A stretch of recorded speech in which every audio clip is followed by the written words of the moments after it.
everyone, it's Alicia Malone. Welcome to another episode of Fandango Indie Movie Guide. Let's get straight into it with a really fun shootout called Free Fire. They're gonna put the guns right here. When they are done, they're gonna leave, then Tweedledee and Tweedledum can load them up into your little clown car. And you're the first one I'm gonna take down if this goes south, big lad. It's probably a good idea, Grandpa. I reckon. Oops. Oh, sorry, you're molting. This is directed by Ben Wheatley, who did Kill List and Sightseers. It's set in the 70s, and the basic premise is that it's an arms deal that goes horribly wrong, leading to this massive shootout, all set in the one location. And I'm a big sucker for movies that are set in the one location, because not only does it increase the tension, but also because you don't have as much to work with, it's really focused on the characters and the story. You've got two choices. One, you distract them and I leave. What? Or two, you kill all of these and I leave. The characters here are great, and the mixture of violence and humour is sure to remind a lot of people of Tarantino. And though the gunfire does go on for a little bit long, it's a fun time at the cinema. Go and see Free Fire this weekend. It's opening wide, which means everyone can see it.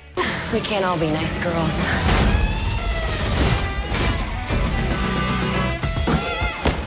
Well, everyone in America.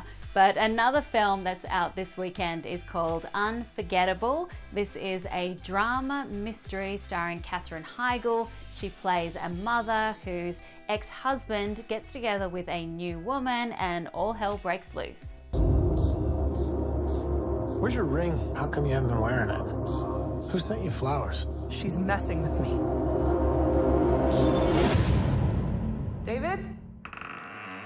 This is the directorial debut for producer Denise Di Novi. She is a woman who has been working in Hollywood for many years. She produced a lot of films with Tim Burton, also films like Heathers, and produced Crazy Stupid Love. With all of her accomplishments, I thought she would be the perfect person to start Spotlight on Women in Film. Denise was so lovely to talk to, so here's a bit of my chat with Denise Di Novi. I feel like this movie in particular is helped by having a female director, because that idea of a crazy woman can easily, be misconstrued. It needs to have that special touch. Would you say that's correct? I agree. I mean, I tried very hard to bring dimension to the role that Katherine Heigl plays, the role of Tessa. It was very important to me that you have compassion for the character, that you understand where she comes from, you understand what personally and kind of socially, the social conditioning that has created, this situation where she went so far. So I do think, because I related to a lot of the things she is dealing with in the movie, I did give it a different nuance and maybe some more depth. I was saying before, even sometimes doing interviews, I feel like I have to prove to the person I'm interviewing that I know what I'm talking about, because I'm young and a woman.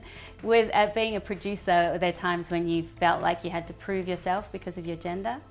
A long time ago, yes. I mean, when I started, there were very few, a handful, less than a handful of women producers. I didn't even know about, women producers, or if there were any. And when I started, I did come against a lot of pushback that I just kind of, didn't take no for an answer. It didn't make sense to me. I didn't see any reason why I shouldn't do what I wanted to do and make films. I couldn't see any logic in it, so I thought, eventually I'm just going to push through this. Yep. And luckily it happened. The thing that's the most exciting to me is that there's a lot of conversation. We're talking about it right now.